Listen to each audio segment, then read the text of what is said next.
Hi friends, welcome to Jastonse PSC. ഇന്ന് നമ്മൾ നോക്കാൻ പോകുന്നത് മാത്സിലെ ഒരു വെറൈറ്റി ആയിട്ടുള്ള ഒരു പ്രോബ്ലം ആണ്. ഒരു ക്ലാസ് കിട്ടിയിട്ടില്ലാന്നുണ്ടെങ്കിൽ തീർച്ചയായിട്ടും ചെയ്യാൻ കഴിയാത്ത ഒരു പ്രോബ്ലം ആണ് ഇന്ന് നമ്മൾ നോക്കുന്നത്. കാരണം എന്താണെന്ന് വെച്ച് കഴിഞ്ഞാൽ ഇങ്ങനെ ഒരു പ്രോബ്ലം കണ്ടു കഴിഞ്ഞു കഴിഞ്ഞാൽ ഇത് നമ്മൾക്ക് സോൾവ് ചെയ്ത് വന്ന് അതിൽ എത്ര നമ്പേഴ്സ് ഉണ്ട്, എത്ര അക്കങ്ങളുണ്ട് എന്നുള്ളത് കാണുക എന്ന് പറഞ്ഞാൽ വളരെ ബുദ്ധിമുട്ടായിട്ടുള്ള കാര്യമാണ് അല്ലേ. അപ്പോൾ നമ്മൾക്ക് എത്രയും പെട്ടെന്ന് ചെയ്യാൻ പറ്റുന്ന ആ ഒരു രീതിക്ക് പെട്ടെന്ന് ചെയ്യുന്ന രീതിയിലേക്ക് നമ്മൾക്ക് ഇതിനെ കൺവേർട്ട് ചെയ്യുന്ന ഒരു മെത്തേഡാണ് നമ്മൾ ഇന്ന് നോക്കാൻ പോകുന്നത്. അതുകൊണ്ട് തന്നെ ആരും മിസ് ചെയ്യരുത്, സ്കിപ്പ് ചെയ്യരുത്, കറക്റ്റായി കണ്ട് മനസ്സിലാക്കുക.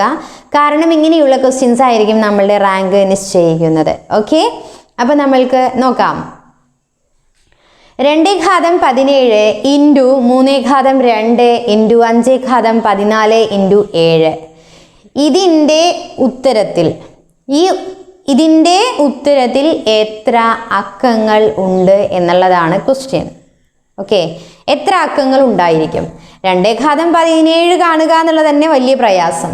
ഇനി അത് കാണുക, 3⁻2 കാണാം, സിമ്പിളാണ്. 5⁻14, അയ്യോ എത്ര 5ൻ്റെ മൾട്ടിപ്പിൾസ് കണ്ടുവരണം അല്ലേ. എന്നിട്ട് ആ മൾട്ടിപ്പിൾസ് എല്ലാം കണ്ടതിന് ശേഷം അതിൻ്റെ വാല്യൂസ് തമ്മിൽ വീണ്ടും മൾട്ടിപ്പിൾ ചെയ്ത് അതിൻ്റെ നമ്പേഴ്സ് അതിൽ എത്ര അക്കങ്ങൾ ഉണ്ടെന്ന് കാണുക വളരെ ബുദ്ധിമുട്ടാണ്. സോ ഇതിന് നമ്മൾക്ക് എന്ത് ചെയ്യാം? നമ്മൾക്ക് ഇവിടെ ഒരു 2ഉം ഉണ്ട്, ഇവിടെ ഒരു 5ഉം ഉണ്ട് അല്ലേ. അപ്പം നമ്മൾക്ക് 10ലേക്ക് കൺവേർട്ട് ചെയ്ത് കഴിഞ്ഞാൽ പിന്നെ നമ്മൾക്ക് വളരെ സിമ്പിളാണ് അല്ലേ. 10ൻ്റെ ഘാതം കാണുക എന്ന് പറഞ്ഞു കഴിഞ്ഞാൽ കുറേ സീറോസ് അങ്ങ് ഇട്ട് കൊടുത്താൽ മതി. അപ്പം നമ്മൾക്ക് സീറോസ് എത്ര ഉണ്ട് എന്നുള്ളത് കണ്ടുപിടിച്ചാൽ മതി എന്നുള്ളതാണ്. അപ്പം നമ്മൾക്ക് എന്ത് ചെയ്യാം? 10ലേക്ക് കൺവേർട്ട് ചെയ്യാനായിട്ട് ഇവിടെ 5⁻14, ഇവിടെ 2⁻17 ഉള്ളത്. അപ്പോൾ 2ൻ്റെയും അതേപോലെ 2⁻14 എന്നുള്ളത് മാറ്റണം. അതിന് നമ്മൾക്ക് ഈ 2⁻17 ഇങ്ങനെ മാറ്റാം. നമ്മൾക്കറിയാം a⁻m ഇൻറ്റു a⁻n എന്ന് പറയുന്നത് a⁻m+n ആണെന്ന് അല്ലേ. അപ്പോൾ നമ്മൾക്ക് ഈ 2⁻17 എങ്ങനെ എഴുതാം? 2⁻14 നമ്മൾക്ക് ഇവിടെ ആവശ്യം. 2⁻14 ഇൻറ്റു 2 പിന്നെ 17 കിട്ടാൻ എന്താ വേണ്ട? 14ൻ്റെ കൂടെ 3 കൂടെ വേണം അല്ലേ. 2⁻14 ഇൻറ്റു 2⁻3 എന്ന് പറയുന്നത് എന്താണ്? 2⁻14 + 3 2⁻17. നമ്മുടെ വാല്യൂ നമ്മുടെ ക്വസ്റ്റ്യൻ മാറ്റമൊന്നും വന്നിട്ടില്ല, അങ്ങനെ തന്നെ കിട്ടിയില്ലേ. അപ്പോൾ അതങ്ങ് എഴുതുന്നു. ദെൻ ഇൻറ്റു ബാക്കിയെല്ലാം അതേപോലെ ഇറക്കി എഴുതുക. 3⁻2 ഇൻറ്റു 5⁻14 ഇൻറ്റു 7. അപ്പം നമ്മൾക്ക് ഇവിടെ എന്തൊക്കെ വന്നിട്ടുണ്ട്? 2⁻14 5⁻14 വന്നിട്ടുണ്ട്. അങ്ങനെ ഈ രണ്ടിൻ്റെയും എക്സ്പോണൻസ് സെയിം ആയതുകൊണ്ട് നമ്മൾക്ക് എന്താണ് ഉപകാരം എന്നുള്ളത് നിങ്ങൾ ചിന്തിക്കുന്നുണ്ടോ? എങ്കിൽ നോക്കിക്കോളൂ. ഇത് ഇപ്പോൾ നമ്മൾക്കൊരു 6⁻2 എന്താണ് ആൻസർ? 36 ആണെന്ന് അറിയാം അല്ലേ. 6ൻ്റെ ഘടകങ്ങൾ ഒന്ന് നോക്കിക്കേ, ഏതൊക്കെയാണ്? നമ്മൾക്ക് 6നെ എങ്ങനെ എഴുതാം? 23 എന്ന് എഴുതാം അല്ലേ. അപ്പോൾ 2 ഇൻറ്റു 3 6 എന്ന് എഴുതാം. (2) ഇതിന് നമ്മൾക്ക് എങ്ങനെ എഴുതാനായിട്ട് പറ്റും? ഇതിനെ എങ്ങനെ എഴുതാം? 2⁻2 ഇൻറ്റു 3⁻2. കാരണം ഈ 2 കോമൺ ആണ് അല്ലേ. ഈ എക്സ്പോണൻ്റ് 2 എന്നുള്ളത് 2നും കോമൺ ആണ്. So 2⁻2 into 3⁻2. ആൻസറിൽ വ്യത്യാസം വരുന്നുണ്ടോ എന്ന് നോക്കിക്കേ. ഈ 2 4 ഇൻറ്റു 3 9 4 9 36. വ്യത്യാസം വരുന്നുണ്ടോ? 6 6 36. ഒരു വ്യത്യാസം വരുന്നില്ല അല്ലേ. സോ നമ്മൾക്ക് ഈ 2⁻14 5⁻14 എന്നുള്ളതിനെ എങ്ങനെ എഴുതാം? അതാ ഞാൻ പറഞ്ഞത്, എക്സ്പോണൻസ് സെയിം ആണ് എന്നുണ്ടെങ്കിൽ നമ്മൾക്ക് എന്ത് ചെയ്യാനായിട്ട് പറ്റും? രണ്ടും കൂടെ ഇൻറ്റു ചെയ്തുകൊണ്ട് 2 ഇൻറ്റു 3 എന്ന് പറഞ്ഞിട്ട് 6⁻2 എന്ന് എഴുതാം. ഓക്കെ, അതിന് വേണ്ടിയിട്ടാണ് ഞാനിത് പറഞ്ഞു തന്നത്. മനസ്സിലായോ? എന്തിനാണ് ഞാനിത് പറഞ്ഞത്? ഈ 5⁻14 2⁻14 എന്നുള്ളതിനെ നമ്മൾക്ക് എങ്ങനെ എഴുതാം? 2 ഇൻറ്റു 5⁻14 എന്ന് എഴുതാം. ഓക്കെ, ഇങ്ങനെ എഴുതി കഴിഞ്ഞ് കഴിഞ്ഞാൽ പിന്നെ ബാക്കിയുള്ളത് നമ്മൾ അങ്ങോട്ട് കണ്ടുവച്ചേ. ബാക്കി എന്തൊക്കെയുള്ളത്? ബാക്കി 2⁻3 ഉണ്ട്, ദെൻ 3⁻2 ഉണ്ട്, ദെൻ 7 ഉണ്ട്. ബാക്കിയെല്ലാം നമ്മൾക്ക് സോൾവ് ചെയ്യാനായിട്ട് പറ്റും അല്ലേ. 2⁻5 2⁻5 എന്ന് പറഞ്ഞാൽ 10 ഇൻറ്റു 2⁻3 എന്ന് പറഞ്ഞാൽ ഈ 2 4 4 2 8 ഇൻറ്റു 3 ഇൻറ്റു 7. അപ്പം ഇതങ്ങ് മൾട്ടിപ്പിൾ ചെയ്തേ. 9 8 72 ഇൻറ്റു 7 14 7 49 50 കിട്ടിയില്ലേ? 504 ആൻസർ കിട്ടും നമ്മൾക്ക് ഇത്. അപ്പോൾ 10⁻14 ഇൻറ്റു 504 എന്ന് നമ്മൾക്ക് ആൻസർ കിട്ടി. ഇനി ഇത് കിട്ടിയത് കൊണ്ട് നമ്മൾക്ക് കാര്യമായോ? ഇതിൽ എത്ര നമ്പേഴ്സ് ഉണ്ടെന്നുള്ളത് നമ്മൾക്ക് അറിയില്ല, എത്ര അക്കങ്ങൾ ഉണ്ടെന്ന് അറിയണം അല്ലേ? അതിന് നമ്മൾ എന്ത് ചെയ്യണം? ഈ 10⁻14 എത്ര നമ്പേഴ്സ് ഉണ്ട് എന്നുള്ളത് നമ്മൾക്ക് ഐഡന്റിഫൈ ചെയ്യണം. അതിന് നമ്മൾ എന്ത് ചെയ്താൽ മതി? 10⁻2 എന്താണ്? 10⁻1 എന്ന് പറഞ്ഞു കഴിഞ്ഞാൽ 10 അല്ലേ? 10 തന്നെ.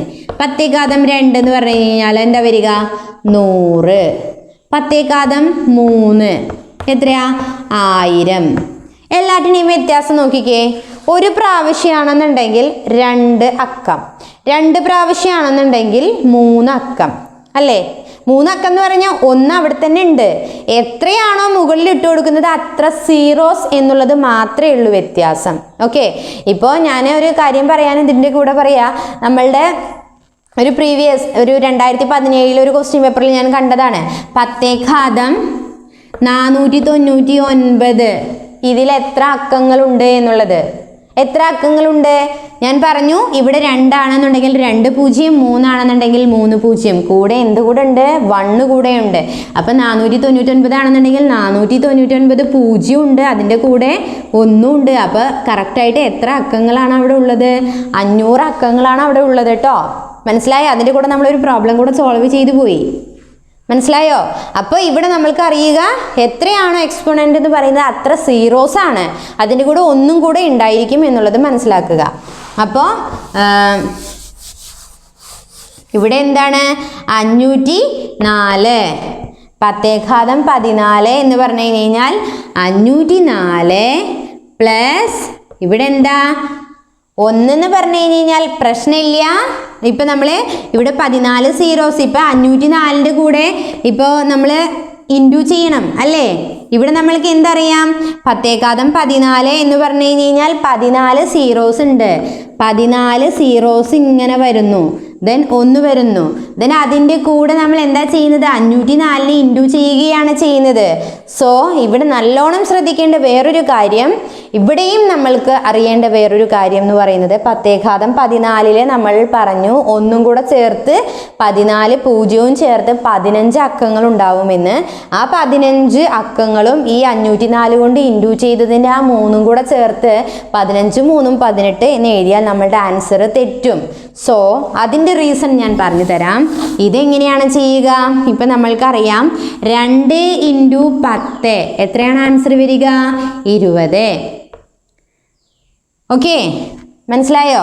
2 ഇൻറ്റു 100 എത്ര വരിക? 200. 2 ഇൻറ്റു 1000 2000. മനസ്സിലായോ? അപ്പം നമ്മൾ നോക്കിക്കോളൂ, ഇവിടെ എത്രയാണ്? 1 കഴിഞ്ഞ് 14 സീറോസ് അല്ലേ? 14 സീറോസ് കൊണ്ട് ഇൻറ്റു ചെയ്താൽ അപ്പം എത്ര വരും? 504 ഇൻറ്റു എത്ര സീറോസ് ആണ് ഇൻറ്റു ചെയ്യുന്നത്? ഇവിടെ 3 സീറോസ് വന്നപ്പോൾ 3 സീറോസ് ഇട്ട് കൊടുത്തു. ഇവിടെ എത്ര സീറോസ് ആണ് വരുന്നത്? 14 സീറോസാണ് വരുന്നത്. നമ്മൾക്ക് ഇവിടെ 1 കൺസിഡർ ചെയ്യേണ്ട, ആ 1 ഇതുമായിട്ട് ഇൻറ്റു ചെയ്ത് പോവും. ഓക്കെ, അപ്പോൾ ഇവിടെ സീറോസ് മാത്രം നോക്കിയാൽ മതി. എത്ര സീറോസ് ഉണ്ട്? 14 സീറോസ് ഉണ്ട്. അപ്പോൾ 504 ഇൻറ്റു 14 സീറോസ് എന്ന് പറഞ്ഞു കഴിഞ്ഞാൽ 504ൻ്റെ കൂടെ ഒരു 14 സീറോസും കൂടെ ഇടുന്നതാണ്. ഓക്കെ, 504ൻ്റെ കൂടെ 14 സീറോസും കൂടെ ഇടുക. 504 14 സീറോസ് അങ്ങോട്ട് വന്നു കഴിഞ്ഞ് കഴിഞ്ഞാൽ എത്രയാണ്? 14 3 17 അക്കങ്ങളാണ് ഉള്ളത്. കിട്ടിയോ? 17 അക്കങ്ങൾ. നല്ലോണം മനസ്സിലാക്കണം. ഞാൻ പറഞ്ഞു നിങ്ങളോട് 10⁻14 എന്ന് മാത്രമാണ് ചോദിക്കുന്നത് എന്നുണ്ടെങ്കിൽ അതിലെ അക്കങ്ങൾ എന്ന് പറയുമ്പോൾ ആ 1 കൂടെ ചേർത്തിട്ട് 15 അക്കങ്ങൾ വരും. ഓക്കെ, പക്ഷേ ഒരു വാല്യൂവുമായി ഇൻറ്റു ചെയ്യുന്ന ടൈമിൽ ആ 1നെ നമ്മൾ കൺസിഡർ ചെയ്യേണ്ട ആ സീറോസ് ആണ് നമ്മൾ ആഡ് ചെയ്ത് പോവുക അല്ലേ. അതിനൊരു എക്സാമ്പിളാണ് ഞാൻ 2 കൊണ്ട് 100 കൊണ്ട് 100 2നെ 100 കൊണ്ടും 1000 കൊണ്ടും എല്ലാം ഇൻറ്റു ചെയ്യുമ്പോൾ എങ്ങനെയാണ് നമ്മൾക്ക് അവിടെ നമ്പർ എങ്ങനെയാണ് സീറോസ് അവിടെ എത്ര എണ്ണം വരുന്നു എന്നുള്ളതിൻ്റെ എക്സാമ്പിൾ കാണിച്ചു തന്നത്. അപ്പം നമ്മൾക്ക് ഇവിടെ 14 സീറോസ് കൊണ്ട് ഇൻറ്റു ചെയ്താൽ എത്രയേ വരുള്ളൂ? ആ സംഖ്യ കൂടെ 14 സീറോസ്. അപ്പോൾ 14ഉം ഇവിടുത്തെ 3 സംഖ്യയും 17 അക്കങ്ങളാണ് നമ്മളുടെ ക്വസ്റ്റ്യനിൽ ഉള്ളൂ, ആൻസറിൽ ഉള്ളൂ. അപ്പം നമ്മളുടെ ഇന്നത്തെ വീഡിയോയിൽ നല്ലോണം ശ്രദ്ധിക്കേണ്ട കാര്യങ്ങൾ നല്ലോണം നോക്കുക. 214ഉം 514ഉം എന്തുകൊണ്ട് ഇങ്ങനെ എഴുതി എന്നുള്ളത് നോക്കുക. ഇത് കൂടാതെ നമ്മൾ പറഞ്ഞു 2നും കോമൺ ആയിട്ട് വരുന്നതിന് നമ്മൾ എന്ത് ചെയ്യും എന്നുള്ളത് ആഡ് ചെയ്ത് എഴുതിയിട്ടാണ് നമ്മൾ എന്ത് പറയുന്നത് a⁻m ഓൾറെഡി a⁻n എന്ന് പറഞ്ഞാൽ a⁻m+n എന്നുള്ള രീതിക്കാണ് നമ്മളിവിടെ 2×14 2×3 എന്നുള്ളത് എഴുതുന്നത്. ഇനി ഇതിനെ രണ്ടിനെയും കൂടെ എങ്ങനെയാണ് കമ്പൈൻ ചെയ്തത്? ഈ 2×14ഉം 5×14 എന്തുകൊണ്ട് ഇങ്ങനെ വന്നു എന്നുള്ളതിൻ്റെ റീസൺ നമ്മൾ പറഞ്ഞു. അതുകൂടാതെ 10×14ൻ്റെ റീസൺ പറഞ്ഞു. ഇനി ഒരു സംഖ്യ കൊണ്ട് ഇൻറ്റു ചെയ്യുമ്പോൾ എത്ര അക്കങ്ങൾ വരും എന്നുള്ളത് പറഞ്ഞു. 3-4 കാര്യങ്ങൾ പറഞ്ഞു. എല്ലാം ഇമ്പോർട്ടൻ്റ് ആണ്, നന്നായി ശ്രദ്ധിക്കുക. അപ്പം നമ്മളുടെ ഇന്നത്തെ ഈ ഒരു പ്രോബ്ലത്തിൽ നിന്ന് നിങ്ങൾക്ക് ഒരുപാട് കാര്യങ്ങൾ മനസ്സിലായി കാണുമെന്ന് വിചാരിക്കുന്നു. ഇതെങ്ങനെയാണ് സോൾവ് ചെയ്യുക എന്നുള്ളത് മനസ്സിലായില്ലേ? ഇനി ഇങ്ങനെ ഒരു ക്വസ്റ്റ്യൻ കണ്ടു കഴിഞ്ഞാൽ വറിയാവില്ലല്ലോ, പെട്ടെന്ന് ചെയ്യാൻ പറ്റില്ലേ? അപ്പോൾ അടുത്ത വീഡിയോയിൽ നമ്മൾക്ക് കാണാം. ഇന്നത്തെ ഈ ഒരു ക്ലാസ് നിങ്ങൾക്ക് ഇഷ്ടപ്പെട്ടിട്ടുണ്ടെന്നുണ്ടെങ്കിൽ തീർച്ചയായിട്ടും നിങ്ങളുടെ ലൈക്ക് പ്രതീക്ഷിക്കുന്നു. കൂടാതെ ഇനി നമ്മളുടെ ഈ ചാനൽ സബ്സ്ക്രൈബ് ചെയ്യാത്തവരും സബ്സ്ക്രൈബ് ചെയ്തവർ തന്നെയും നമ്മൾ കണ്ടിന്യൂസ് ആയിട്ടുള്ള ക്ലാസ് മിസ് ചെയ്യാതിരിക്കാൻ വേണ്ടിയിട്ട് കണ്ടിന്യൂസ് ക്ലാസ് ഡെയിലി നമ്മൾ ക്ലാസ് ഇടുന്നുണ്ട്. ഒരു ക്ലാസ്സും മിസ്സാവാതിരിക്കാനായിട്ട് തൊട്ടടുത്ത് കാണുന്ന ബെല്ലൈക്കൺ കൂടെ ഒന്ന് പ്രസ് ചെയ്യുക. അപ്പോൾ അടുത്ത വീഡിയോയിൽ നമ്മൾക്ക് കാണാം. അതുവരേക്കും ടേക്ക് കെയർ, ബൈ.